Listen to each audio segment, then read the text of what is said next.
In this video, we're looking at linking and structuring ideas. In particular, we're looking at compound sentences, or combining simple sentences together to make longer sentences. To start, let's look at our learning objectives. The first is to recognize simple and compound sentences. The second is to understand what coordinating conjunctions are. And the third is to make compound sentences by yourself. Now let's look at some key vocabulary. The first word that we should look at is conjunction.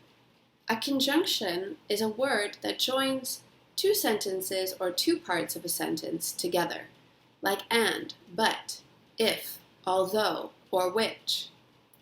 Conjunctions link ideas together to show the relationship between those two ideas.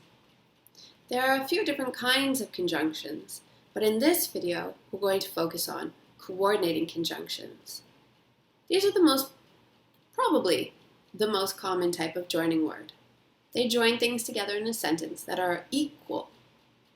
So, for example, two simple sentences, two adjectives, or two nouns. To remember what conjunctions are coordinating conjunctions, we remember the acronym FANBOYS. This stands for, and, nor, but, or, yet, and so. All of these conjunctions are coordinating conjunctions.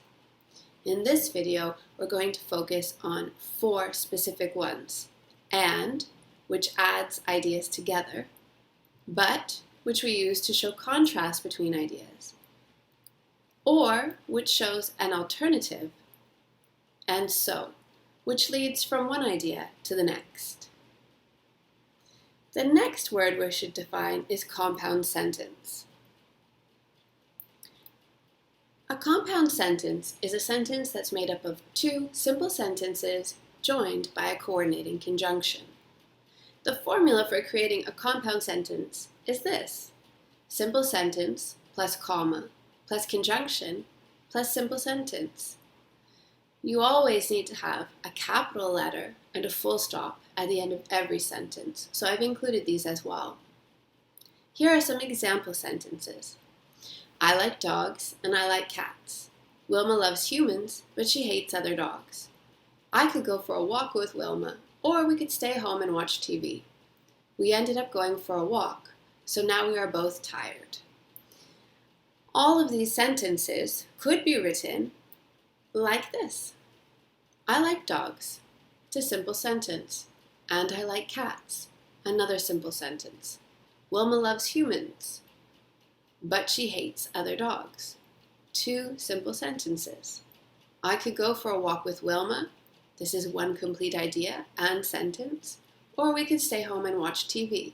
Again, another simple sentence. We ended up going for a walk, so now we are both tired. When we use too many simple sentences, our writing sounds a bit funny. It doesn't sound very natural.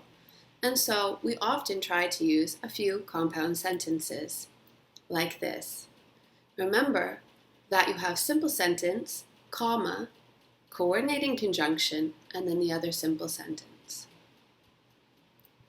Now, I could write a sentence like, Wilma likes sleeping and she likes playing, but she doesn't like other dogs, so we can't walk too close to everyone else. So this means we're always walking here and there, and we walk a lot further than we really want to. And you can keep adding simple sentences for as long as you want, but this makes your sentence really complicated and very difficult to follow.